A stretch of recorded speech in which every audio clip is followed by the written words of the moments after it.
Do you want to be the cleaning business that everyone calls first? The one that doesn't have to compete on price? The one your competition talks about because they can't figure out how you're getting all the good clients? Then here's what I know after 25 years in this industry and after coaching countless students. You don't need to be the biggest cleaning business in your market to be the number one choice in your market. But you do need to stop trying to be everything to everyone. The truth is, most cleaning business owners think growth is just a volume game. More flyers, more marketing, more services, more clients, more everything. And when you ask them who their ideal client is, they say everyone, which really means no one. Because when you try to be everything to everyone, you blend in. And what frustrates me is seeing good cleaning business owners working their tails off, competing on price, and burning themselves out, all because they think the answer is working harder. So today, I'm going to walk you through a 5-step system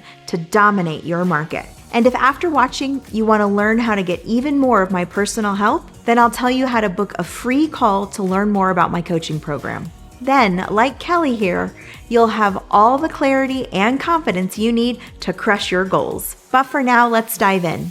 Step number 1, stop competing and start specializing.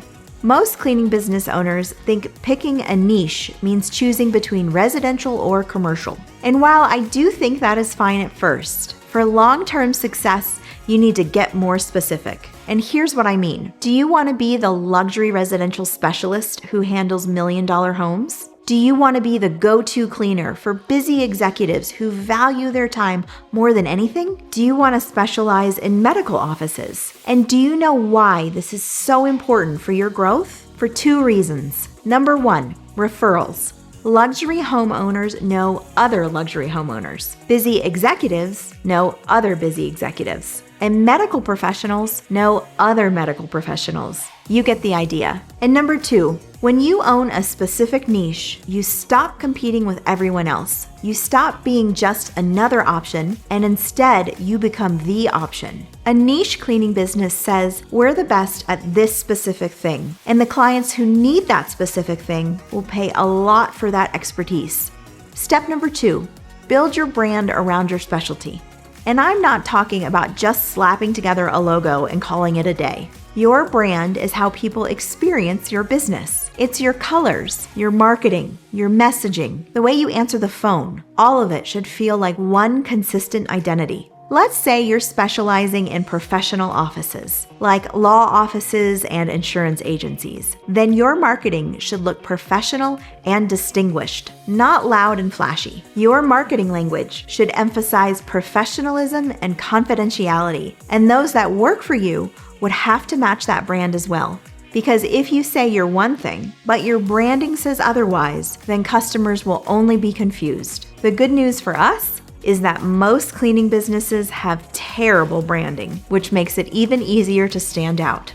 Step number 3, position yourself not as a cleaner, but as a problem solver. Simply put, you have to solve problems for people. That's all business is. Problems and solutions. And people do not pay a lot of money for cleaning. They pay a lot of money to solve a problem. So that busy executive we mentioned earlier, his problem is simple. He's busy and just needs to hire a cleaning business he can trust so he can focus on his career. The medical office, they have 2 problems. Number 1 is their staff needs to focus on serving their patients. And number 2 is they need a cleaning business who understands proper disinfection techniques to keep their space healthy. And after decades in this industry and coaching tons of students, here is what has been proven to me over and over again. Removing a client's biggest frustration is worth far more money than adding extra services they didn't ask for. Pause the video and let that sink in if you need to.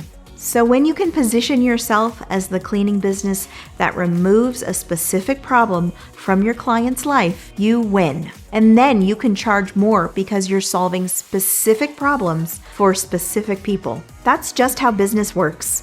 Step number 4, create an experience your clients can't forget. This is where most cleaning businesses drop the ball. They put all their energy into getting the sale. And once they have the client, everything turns into just get it done. And believe me, clients can see and feel this. But being number one isn't just about how you look or what you say. It's about how you deliver. Do you keep them updated? Do you check in regularly to make sure they're happy? When something goes wrong, which happens sometimes, do you fix it quickly and professionally? And do you tell them clearly and often that you truly appreciate them? Doing so is critical. And here's a pro tip. If they're not happy, they probably won't tell you. They'll just stop using you. To prevent this, ask clients for feedback and actually use it to improve. This will ensure you create an experience they can't forget.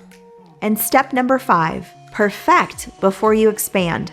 No business will ever be truly perfect. So the point here is get really good at one niche and market before you even start thinking about expanding. When you do, your marketing gets easier, your word of mouth advertising gets stronger, your operations get smoother, and your profit margins get healthier. Despite what the internet tells you, bigger isn't always better. Everyone talks about growth and scale, but I'd rather be the best than the biggest. So here's what I want you to really understand. You don't need to be the biggest cleaning business in your market to be the number one choice of your ideal clients. You just need to be the most known and the most trusted by the right people. So stop competing and start specializing. Build your brand around that specialty. Position yourself as the expert and be a problem solver. Then not only will you be successful, you'll be irreplaceable. And if you want my personal help with all of this and so much more, then my coaching program is ready to guide you. To see if it's a good fit for you, book a free growth call at the link below. And let's keep building what you want together.